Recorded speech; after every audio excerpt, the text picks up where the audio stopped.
Good afternoon. Thanks very much for your attendance.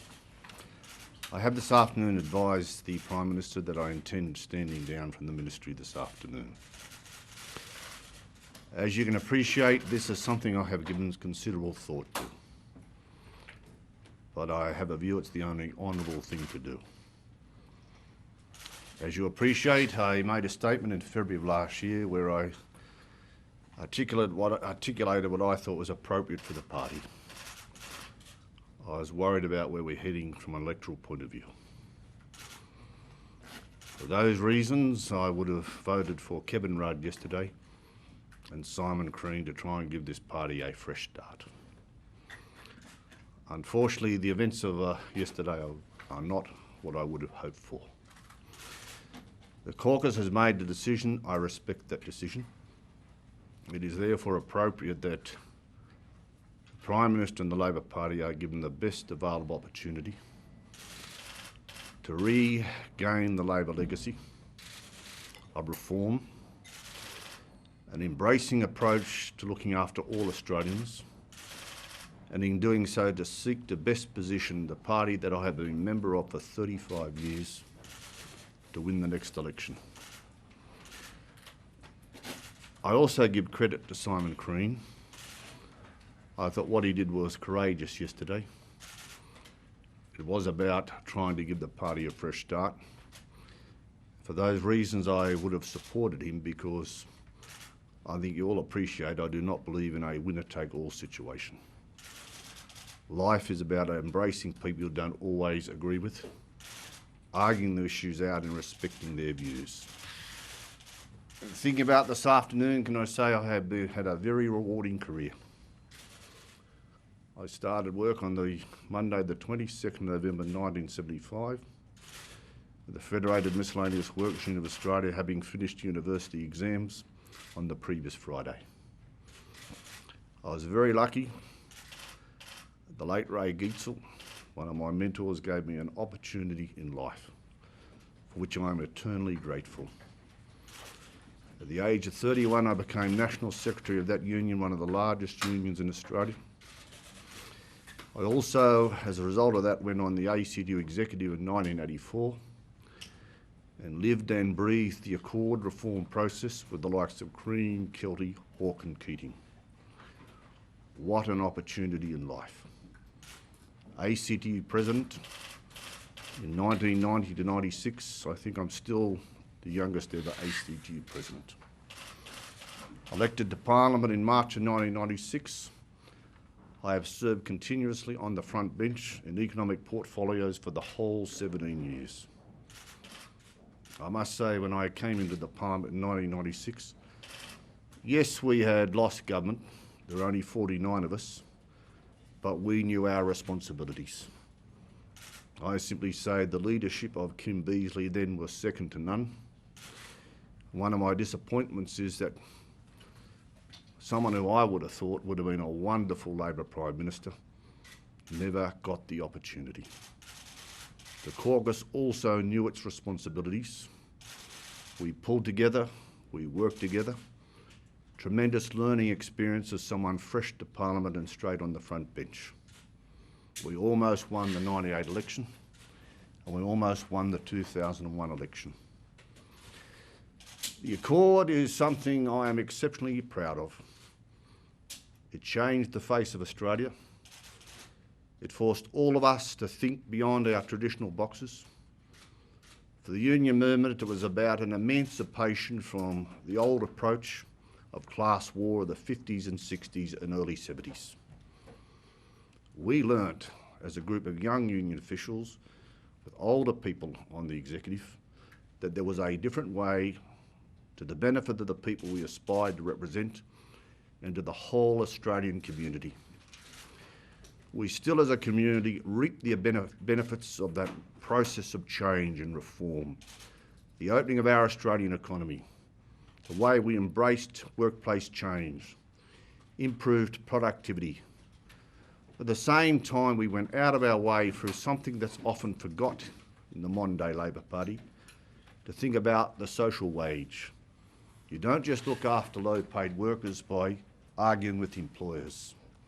Medicare, The superannuation opportunities, which will take pressure off the Australian community over time because of the ageing of the population. The people I historically represented never had access to superannuation. The labour market had never been reformed. Unemployment relief was regarded as a passive payment, introduced in 1945. We turned it on its head. Yes, we had a requirement for people to work and train, the reciprocal obligation, but we invested in their future, got women into the workforce, increased school retention rates. Perhaps more importantly, there was a new labour movement industrially and politically, a labour movement that should continue. And I simply ask that as a result of the events of the last couple of days, that my party, in making a fresh start, reclaims the legacy of the Hawke and Keating governments, of being a reforming government and a government that governs for all Australians. I'd also say it's been an absolute pleasure and a duty to be a minister. I'm one of the few ministers who's remained in the same portfolio since 2007. I never dreamt that when I got sworn in at Government House that I'd be involved in delivering the biggest ever investment stream in Australia through resources and minerals projects. We've doubled the size of the workforce in the mining industry. We've created wealth, and we will achieve for Australia a huge potential improvement in our balance of trade over time, from the significant change that will occur with respect to the export of LNG on the east coast, the west coast and in northern Australia. I can also say that we don't always agree with all our stakeholders, but I also hope that the party finally learns from some of the mistakes we incurred during the debate over the mining tax in 2010. You don't have to agree, but you need to consult, argue it out and work out a balance in society. That's what I learned as a young trade union official. What is the compromise? How do you maintain the capacity of that employer to keep employing people and creating wealth? I'm also delighted to say that I maintained, in my opinion, the Hawke and Keating legacy of energy market reform. The national energy market on the east coast of Australia is a huge achievement for Australia, the biggest integrated energy system in the world. Part of that was delivering a white paper, which my then Secretary Drew Clark said it is a huge achievement, Minister. It sets out a further process of reform. In some ways, the often forgotten part of my portfolio, the tourism part, is also a major achievement. We have stopped industry simply thinking that more money on advertising will work. Tourism Australia, the board has been turned over. There's a new CEO. There's a business-orientated board with tremendous achievements and support by industry and state and territory governments. We're also focused on supply-side issues such as a new investment in new product and how we create career opportunities for people who should be thinking about a career in the tourism and hospitality industry. I simply want to say to the Labor movement, thanks for the opportunity. I also want to say to my department, I have had a tremendous constructive working relationship from day one. On a very regular basis, I go over to the department and sit down with the whole SES team, have an open discussion about where we are, what benchmarks we have to achieve and how we get there. I couldn't want for more support from what is a highly professional and respected public service. I would also especially thank my electorate staff and my ministerial staff. They're just not staff, they're part of the family. My nature means I take on arguments and fights from time to time. It's lovely to be able to have the support I've received from my staff, both in Melbourne and in the ministerial office, and I'm pleased that they are here this afternoon. Also, I want to thank Tricia, who's here this afternoon. She's not a frequent attender at Parliament. She's had a view, this is my job, and the last thing you need is interference from home in terms of your political activities. Our two children, Benjamin and Claire, and Benjamin's wife, Megan. Their support has been tremendous. The truth is, I have lived out of a bag since Tricia and I first met in 1978. Federal Union official, President of the ACTU, Shadow Minister and Minister for 17 years. I wonder what I'm going to do as of today. I've never had spare time in my life. I thank you for the opportunity to be here this afternoon, and also for the support and manner in which a number of you have engaged with me over a very extended period. It's been a terrific opportunity in life, one I will never forget. I haven't been endorsed to stand at the next election. I will be standing.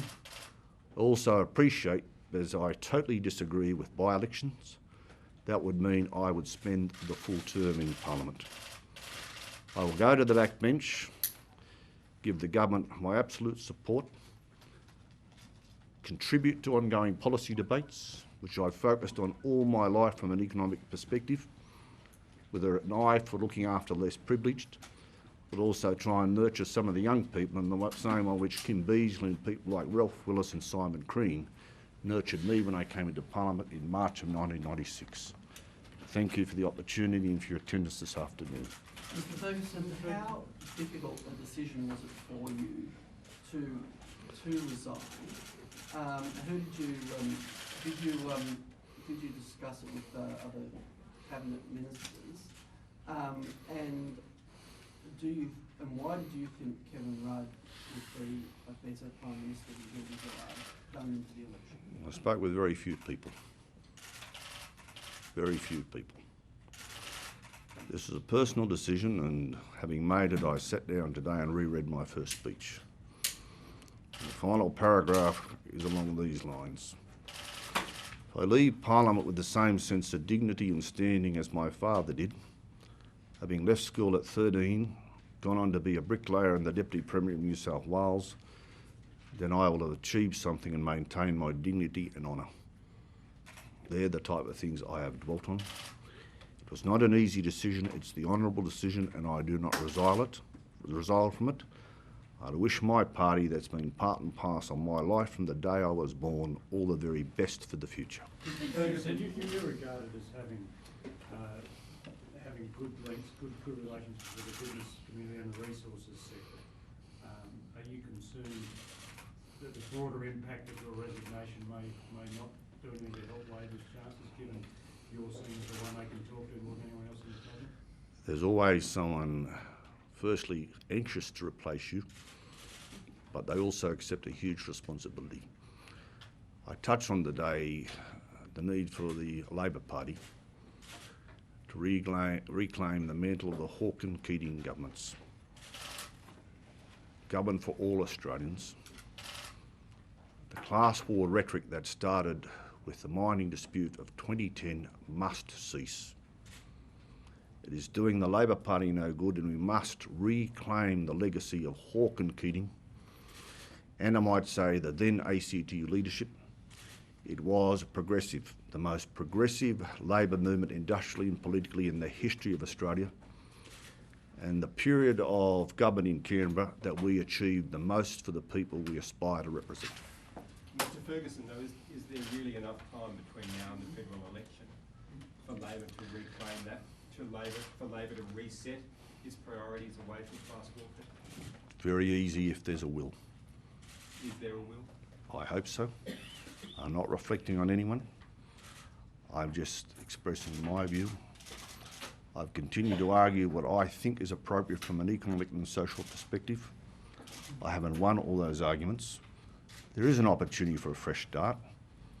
The only way we will regain our electoral momentum is not to just focus on class war rhetoric, but to focus on prosperity, investment, jobs and training for Australians. Mr. Ferguson, can I ask a couple of questions on policy? You were key to those discussions with the mining companies back in 2010. Can you take us through what the key problem was from the start, including lack of consultation, obviously? And secondly, can I test you on James Price Point? Now, the industry, the offshore petroleum industry is just on the cusp of a brand new type of industry. Do you think that James Price Point should go ahead, or do you think that a grand bargain has to be struck between WA and the feds with regards to offshore floating platforms? Browse will be a decision for my successor. It's not for me as an outgoing minister to express a view. As I've said right through the period of consideration of James Price Point, as a potential decision maker I would not express a view because that would undermine the integrity and capacity to make that decision, nor will I seek to pressure an incoming minister with respect to what I think should occur there. The mining dispute, we created our own mess because of a failure to consult. We then saw from Treasury a marketing or advertising campaign focused on class war. In my opinion, once that started, we lost our capacity to get an earlier and better outcome from those negotiations. But that is history. I don't dwell on it. Others can now take the opportunities forward. Are you disappointed that Kevin Rudd didn't put his hand up for leadership yesterday? No, that's yesterday. I'm looking to the future and a new opportunity for the Labor Party. We all make our own decisions. I do not reflect on Kevin, Simon, Julia or whatever. Let's just go forward and try and pull this party together, do something of good for all Australians, and in essence, create a new Labor Party as Hawke and Keating did. Mr. Ferguson, to what extent should the fresh start include processes in Cabinet? You've been in Cabinet, you're resigning from Cabinet. To what extent should there be changes in Cabinet processes and in the selection of replacements for those who have resigned? Firstly, I'm very clear in terms of the operation of caucus. I thought the decision to take away from caucus the right to select the front bench was a major error. If anything, suppose it undermined the capacity for people to stand up and argue issues out because they thought if you actually express an alternative point of view under the prime ministerial selection, then you undermine your career. I give credit to those who have maintained that Labor legacy of arguing out issues in caucus. Cabinet processes speak for themselves. Simply say in a constructive way, the debacle, in my opinion, over communications policies reinforces why we have to have another look at our cabinet policies, processes. Same way which I think we got the process around the mining dispute wrong. Okay? Just one thing, the class warfare has been interpreted by some as an attempt by the Prime Minister to appease the union movement. In the last 24 hours, two former heads of the ACTU have said the class warfare line is not going to work. As elders of the union movement as well as the party, how critical is that to any decision now in terms of making this government mean more than just a narrow casting into a particular section? A modern Labor Party, and I might say a modern trade union movement, should appeal to all Australians. The way forward for Labor is to send a very strong message that that's what we're about. In my opinion, when you look at the way we handled the global financial crisis, Australians didn't appreciate that there was a worldwide recession. Things were going well, then we got ourselves derailed from the mining tax dispute. We have done it since 2007. We must do it between now and the next election. As to the union movement, can I simply say, I've touched on the social wage. Life's about a bit of a give and take. I don't think we've had big enough commitment collectively to try and work out what's possible in given circumstances. I actually handled the social justice package right through the Accord, led those discussions on behalf of Bill, and everything we did, we also had to help find the savings, the means testing, the targeting, the family payments, the additional family payments, the access to childcare, etc. We were part of making the hard decisions. I don't think that is what's occurring at the moment. It's all ask and no give and take. Would Labor be better off, Mr Ferguson, in actually, given what you said about the mining tax, would Labor be actually better off scrapping the whole thing and starting again? No, the mining tax is actually working the way it was designed. You go back to 2010, commodity prices at a all-time high. I don't think we'll see those commodity prices again. Record profits. We were entitled to have an argument about a share of those profits. We're going through pretty tough times at the moment, especially on the East Coast. In the last 12 or 15 months, we have lost 9,000 coal industry jobs, 6,000 in Queensland, 3,000 in New South Wales. Queensland is very lucky. They've got about 25,000 jobs through the coal seam methane investments that were a pipe dream when I became the minister. That's cushioned Queensland. I am worried about thermal and metallurgical coal prices. Many mines are now operating for one reason. They are losing less by mining and transporting because of the take-or-pay rail contracts. If they didn't mine and transport, they would be mothballed. I just hope we're able to keep those mines open and keep places such as the Hunter Valley going and the Bowen Basin. Mr. Ferguson, you've been competing against the Greens in your seat. You feel that you will manage to beat off the Greens, and do you have any other views on the Greens as you depart from the cabinet? Well, I'll have more time to devote my energies to win the seat at Batman again. I must say, both as a minister and a shadow ministers, I have had an absolute focus on it. The Greens speak for themselves. I'm about jobs, investment and prosperity. I also accept the need for proper environmental regulation, the highest possible standards as do exist, I might say, in the coal seam methane industry.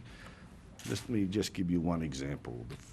Last Thursday week and Friday I spent 2 days in Gladstone and out in the Darling Downs going through the coal seam methane projects. I actually met a drilling crew, discussed with them the nature of working in Australia, because there was a Canadian and an Egyptian who were actually leading the team and training Australians. I questioned them about environmental standards. They said the highest in the world. Health and safety, I asked about the US. They just laughed. The standards of Australia are so far in advance.